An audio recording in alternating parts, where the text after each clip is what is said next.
Kažu da sam hrabar, jer skačem sa krova u vetar, jer se smejem dok se drugi drže za ogradu, jer iznad jarbola mašem oluji, kao da mi ništa ne može. A istina je, ne bojim se ja ni visine, ni tame, ni onih što prete mačevima. Bojim se dana kada više neću imati pred kim da glumim hrabrost. Moji neprijatelji ne viču uvek, neki nose uredne cipele, neki govore tiho, neki drže rokovnike umesto mačeva i čekaju da sam spustim krila. Svet odraslih, ostrvo bez peska, tamo se ne leti, tamo se potpisuje, tamo se snovi mere, dele, umanjuju, dok ne postanu dovoljno mali da nikome ne smetaju.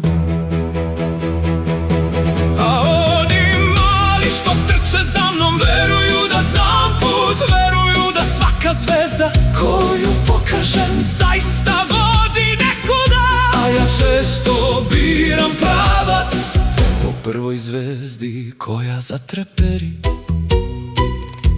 Ne znaju, ne smeju da znaju da se i kapetan ponekad izgubi, da i onaj koji leti najviše noću pita tamu: jesam li ih poveo previše daleko, jesam li im dao nebo ili sam im ukrao zemlju.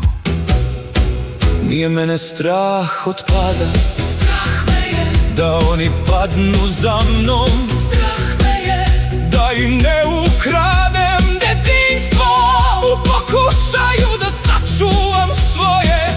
Igram se sa neprijateljima da bih zaboravio da vreme igra sa mnom.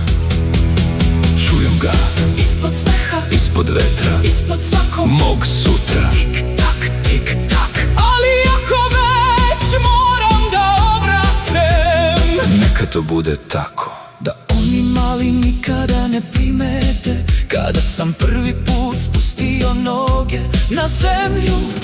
Neka misle da još letim, neka veruju da je nebo otvoreno, neka trče bez straha dok ja učim kako se čuvaju. Oni koji ti veruju, jer možda hrabrost nije u tome da nikada ne odrasteš. Možda je hrabrost ostati dete dok polako učiš kako da budeš odgovoran za druge.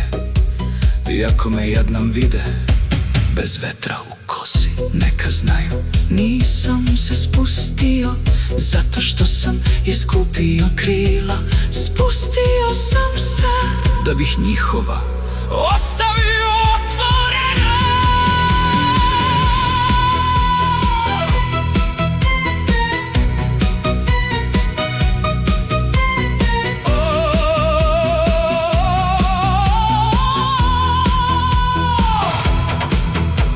Kapetan sam bez dozvole, bez mape, bez sigurnog puta. Ali dokle god oni gledaju u mene, ne smem da zaboravim da vođa nije onaj ko leti prvi, nego onaj ko poslednji napušta nebo.